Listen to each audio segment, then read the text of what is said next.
Hello friends, I am Utkarsh Nigam on behalf of Personal Tutors. Friends, welcome to our lecture of Physics in 5 minutes. आज के lecture में हम आपको class 12th second chapter का एक topic पढ़ाने वाले हैं जो क्लास 12th के स्टूडेंट्स को डेरिवेशन के रूप में 2 नंबर या 3 नंबर में आ सकता है। सीबीएसई, आईसीएसई, स्टेट बोर्ड्स, किसी भी बोर्ड में। नाम आप देख सकते हैं, कॉम्बिनेशन ऑफ कैपेसिटर्स। 3 अलग अलग तरह के इलेक्ट्रिकल एलिमेंट्स हमने पढ़े हैं। पहला है रेजिस्टेंस, जो आपने क्लास 8th और 10th में पढ़ा है।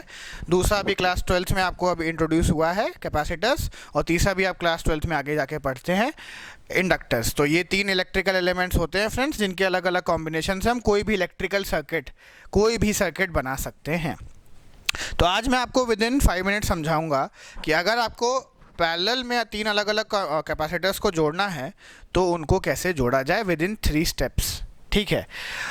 ये देखिए, यहाँ पे हमने क्या किया है, यहाँ पे हमने एक डायग्राम बनाया है बहुत छोटा सा। ये हमारे पास एक बैटरी लगी है जिसका पोटेंशियल डिफरेंस V है। उसको हमने 3 अलग अलग capacitor C1, C2 and C3 से जोड़ दिया है पैरेलल में। तो सारे लेफ़्ट साइड की जो प्लेट्स हैं वो पॉजिटिव हैं और सारी राइट साइड की जो प्लेट्स हैं वो नेगेटिव हैं। लेफ़्ट साइड सब पॉजिटिव, राइट साइड सब नेगेटिव हैं। ठीक है।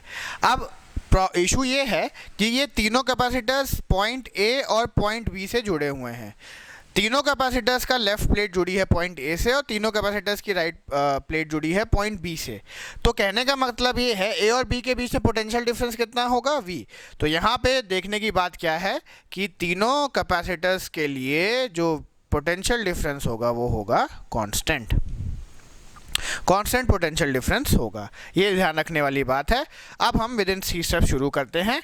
शुरू क्या करते हैं, पहला स्टेप क्या करते हैं, हमें V कांस्टेंट मिल गया है और आपको मालूम होना चाहिए Q equals to CV guiding principle है हमारा, क्या कहते हैं, कैपेसिटर्स के लिए। तो V कांस्टेंट स्टेप 1 कह लीजिए, इसको हम स्टेप 2 कर लेंगे।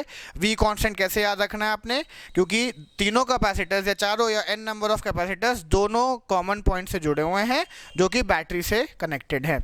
अब बैटरी से कनेक्टेड है तो इन सबके बीच में जो पोटेंशियल डिफरेंस है वो क्या होगा, V होगा। मतलब वही पोटेंशियल डिफरेंस होगा जो बैटरी ने अप्लाई किया है। V कांस्टेंट हो गया, Q इक्वल्स टू CV हो गया। हम अलग अलग कैपेसिटर्स के लिए अलग अलग चीज़ें लिखेंगे। ठीक है। अलग अलग कैपेसिटर्स पे चार्जेस अलग अलग क्यों होंगे, क्योंकि ऑब्वियसली चार्ज क्या हो जाएगा, स्प्लिट हो जाएगा।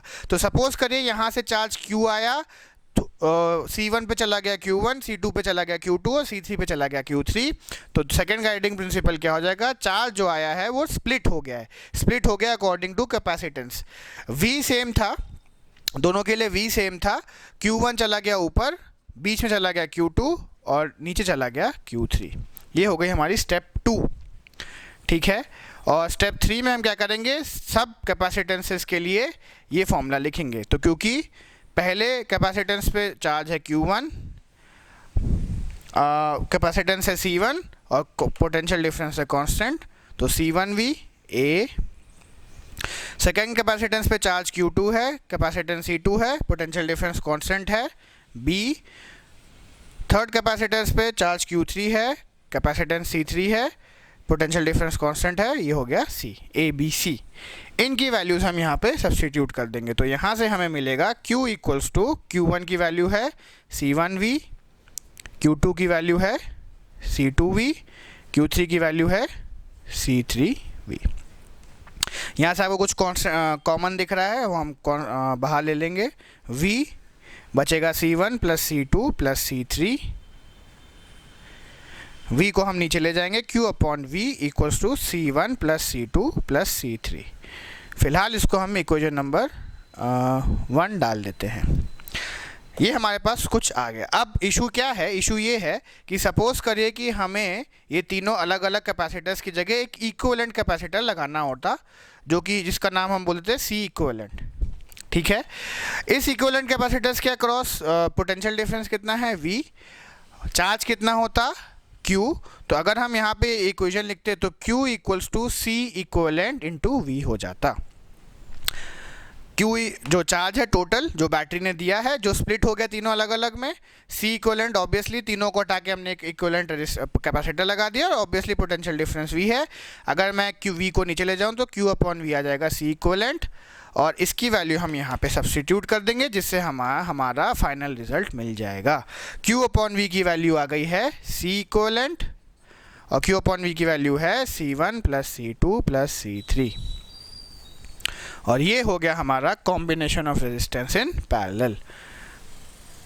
विद इन 4 स्टेप्स या 3 स्टेप्स आप कहें, फर्स्ट स्टेप आपको V कांस्टेंट रखना है, सेकेंड स्टेप आपको लिखना था Q1 equals to Q2 plus Q3, Q equals to Q1 plus Q2 plus Q3, तीनों अलग अलग चार्जेस स्प्लिट हो गए, तीनों की वैल्यूज़ लिखी और हमने सब्स्टिट्यूट कर दिया, तो ये हमारे पास combination of resistance in parallel आ गया। आई होप आपको आज का लेक्चर समझ आया होगा। इन केस आपके डाउट्स या क्वेरीज रहते हैं तो प्लीज़ नीचे कमेंट सेक्शन में ज़रूर लिखें, हम उसका जल्द से जल्द रिप्लाई करने की कोशिश आपको ज़रूर करेंगे। Friends, please do not also forget to subscribe our channel personal tutors. Till then we meet for the next video. Thank you.